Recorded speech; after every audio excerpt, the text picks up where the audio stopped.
Tuhan bersamamu.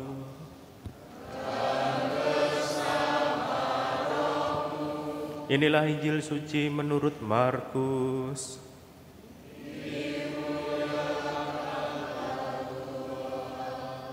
Sekali peristiwa, seorang yang sakit kusta datang kepada Yesus. Sambil berlutut di hadapan Yesus, ia memohon bantuannya, katanya, "Kalau engkau mau, engkau dapat menyembuhkan aku." Lalu tergeraklah hati Yesus oleh belas kasihan. Ia mengulurkan tangannya, menyentuh orang itu dan berkata kepadanya, "Aku mau, jadilah engkau sembuh." Seketika itu juga lenyaplah penyakit kusta orang itu dan ia sembuh. Segera Yesus menyuruh orang itu pergi dengan peringatan keras. "Ingat, jangan katakan sesuatu kepada siapapun juga, tetapi pergilah, perlihatkanlah dirimu kepada imam dan bawalah persembahan untuk upacara penyucianmu yang diperintahkan oleh Musa sebagai bukti bagi mereka." Tetapi orang itu pergi memberitakan peristiwa itu dan menyebarkannya kemana-mana, sehingga Yesus tidak dapat lagi terang-terangan masuk ke dalam kota. Yesus tinggal di luar, di tempat-tempat yang tersembunyi, namun orang terus juga datang kepadanya dari segala penjuru. Demikianlah sabda Tuhan.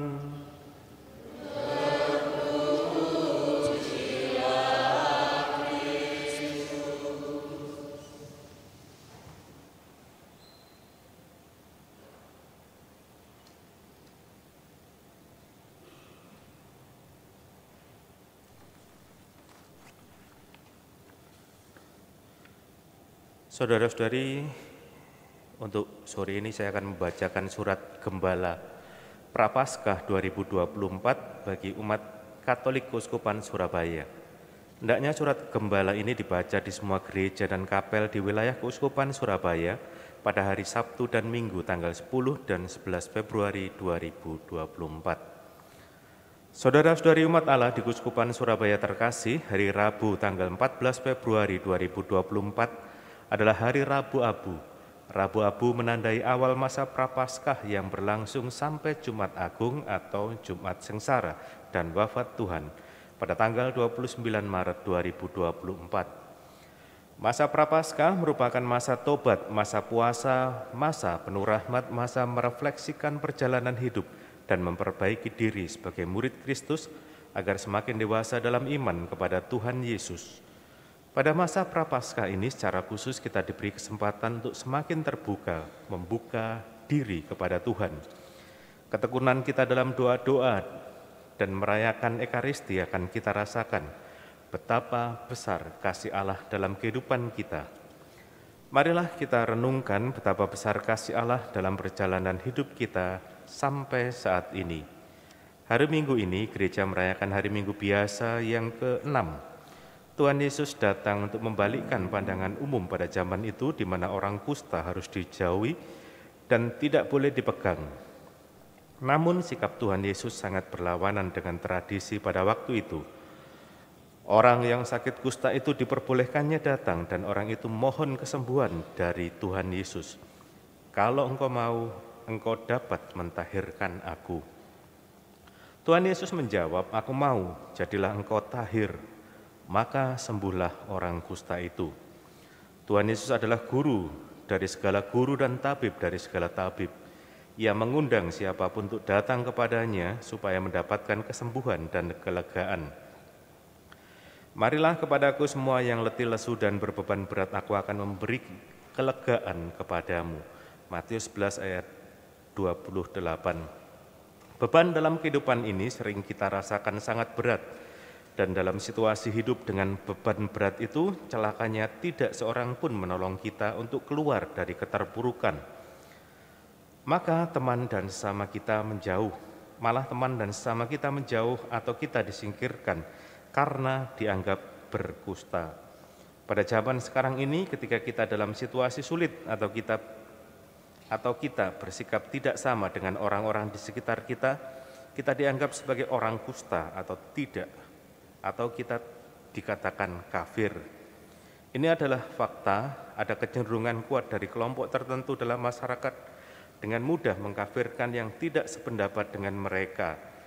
Artinya yang tidak sependapat dengan mereka disingkirkan, dikucilkan, atau tidak diperhitungkan. Sikap Tuhan Yesus berbeda. Dia tidak menyingkirkan siapapun, malahan dia mengundang siapapun dan menjamah orang kusta, dan orang kusta itu menjadi sembuh. Seketika itu juga lenyaplah penyakit kusta orang itu dan ia menjadi sembuh. Tanpa basa-basi dan ritual yang rumit, Tuhan Yesus langsung menyembuhkan orang kusta itu. Tentu saja orang kusta itu bersuka cita. Tuhan Yesus telah menyembuhkan dan menyucikan hidupnya. Kita melihat penyakit kusta secara fisik memang mengerikan, namun kusta secara rohani lebih mengerikan serta sangat membahayakan kehidupan. Kita berkusta secara rohani bila kita melakukan tindakan-tindakan yang melawan ajaran Tuhan dan membiarkan diri kita tenggelam dalam kedosaan.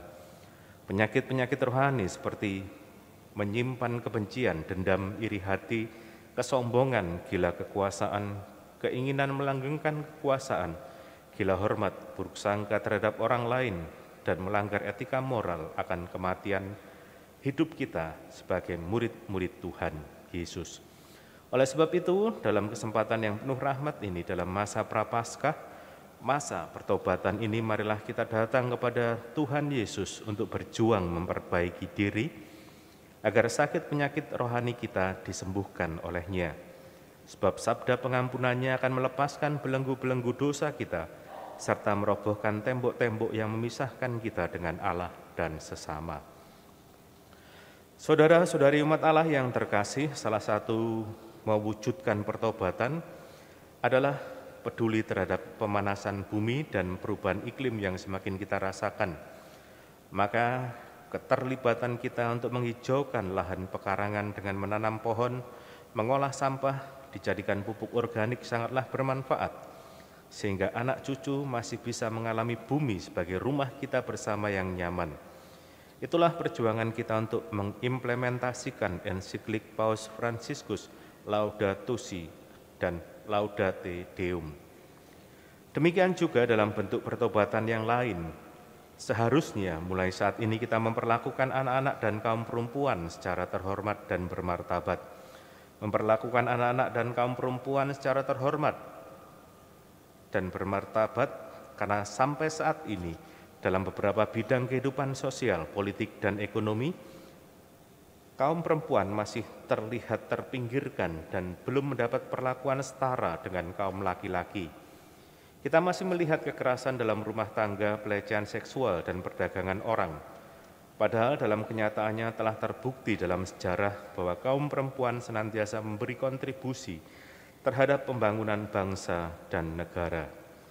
Saudara-saudari umat Allah yang terkasih, perlu kita pahami bahwa pada waktu kita mengawali masa Prapaskah, hari pantang dan puasa bertepatan dengan pemungutan suara pemilu. Maka seperti sudah saya nyatakan dalam seruan moral pemilu beberapa waktu yang lalu, bulan November 2023, masing-masing paroki bisa mengatur jadwal ibadat liturgi Rabu Abu sesuai dengan situasi paroki. Lihat seruan moral Keuskupan Surabaya untuk pemilu 2024 butir 3A. Dan umat bisa memberikan hak suaranya sesuai dengan hati nurani. Sebagai warga gereja dan warga negara, kita wajib memberikan suara kita dengan cerdas dan bertanggung jawab, baik kepada calon pemimpin nasional maupun calon legislatif. Dengan teliti melihat rekam jejak mereka, sehingga pilihan kita melahirkan pemimpin yang memegang teguh Pancasila, Undang-Undang Dasar 1945 NKRI, memiliki integritas, menjunjung tinggi martabat manusia, berpihak kepada kaum lemah, serta mengutamakan kepentingan nasional di atas kepentingan pribadi dan keluarga. Pilihan kita yang rasional dan cermat sangat menentukan arah perjalanan bangsa ke depan. Maka kita mohon kepada Tuhan agar kita diberi keberanian untuk menyuarakan politik kebenaran dan tidak terbuai dengan rayuan politik uang, serta rayuan-rayuan yang menipu kenyataan. Kita berdoa agar eksekutif, legislatif, penyelenggara pemilu dari daerah sampai pusat TNI Polri bersatu mewujudkan pemilu yang damai, jujur, adil, transparan, berkualitas, dan bermartabat. Akhirnya mari kita menjalani masa prapaskah, masa pertobatan, masa puasa dengan hati sukacita. Selamat menghidupi gereja yang satu, kudus, katolik, dan apostolik. Saya juga mengucapkan selamat menggunakan hak pilih dalam pemilu. Cermati orangnya, pelajari rekam jejaknya, pilih sesuai hati nurani yang bertanggung jawab demi kebaikan dan keutuhan masa depan demokrasi bangsa kita. Tuhan Yesus memberkati niat baik kita. Surabaya, 16 Januari 2024. Salam dan doa saya. RD Yosef Eko Budi Susilo, Administrator Diocesan Keuskupan Surabaya. Demikian telah dibacakan Surat Gembala Prapaskah 2024. Dan kemudian akan dibacakan juga Peraturan Pantang dan Puasa Keuskupan Surabaya tahun 2024. Sesuai dengan ketentuan Pastoral Keuskupan Regio Jawa tahun 2017, Pasal 138 nomor 2B tentang Hari Tobat, Peraturan Puasa dan Pantang ditetapkan sebagai berikut. 1. Hari puasa tahun 2024 ini dilangsungkan pada hari Rabu Abu tanggal 14 Februari 2024 dan hari Jumat Sengsara dan Wafat Tuhan atau Jumat Agung tanggal 29 Maret 2024. Hari Pantang dilangsungkan pada hari Rabu dan 7 Jumat selama masa Prapaskah sampai dengan Jumat Sengsara dan Wafat Tuhan. 2. Yang wajib berpuasa ialah semua orang Katolik yang berumur 18 tahun sampai awal tahun ke-60. Sedangkan yang wajib berpantang ialah semua orang Katolik yang berumur genap 14 tahun ke atas. Puasa dalam arti yuridis berarti makan kenyang hanya sekali atau 1 kali sehari. Pantang dalam arti yuridis berarti tidak makan daging atau makanan lain yang disukai dan tidak merokok.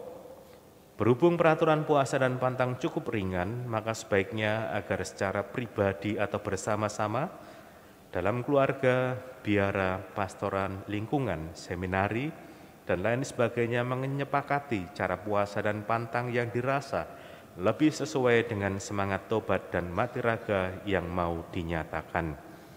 Semangat tobat dan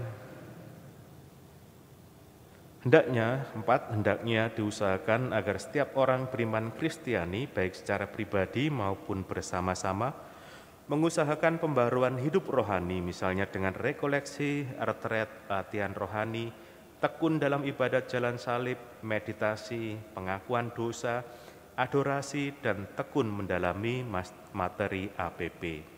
Kelima, salah satu ungkapan tobat ialah aksi puasa pembangunan, yang diharapkan mempunyai nilai pembaruan pribadi dan nilai solidaritas tingkat lingkungan, paroki, keuskupan, dan nasional. Hendaknya di setiap paroki berdasarkan masukan dari lingkungan, mengadakan kegiatan sosial konkret membantu masyarakat, misalnya dengan donor darah, pasar murah, dan lain sebagainya. 6. Hasil pengumpulan dana selama masa Prapaskah hendaknya selekas mungkin diserahkan kepada Panitia Aksi Puasa Pembangunan Keuskupan Surabaya paling lambat pada tanggal 30 April 2024. Salam dan hormat saya, RD Yosef Eko Budi Susilo, Administrator Diocesan Keuskupan Surabaya. Dengan demikian telah dibacakan Surat Gembala Prapaskah 2024 serta Peraturan Pantang dan Puasa Keuskupan Surabaya tahun 2024. Mari kita lanjutkan beraneka Ekaristi kita hari ini.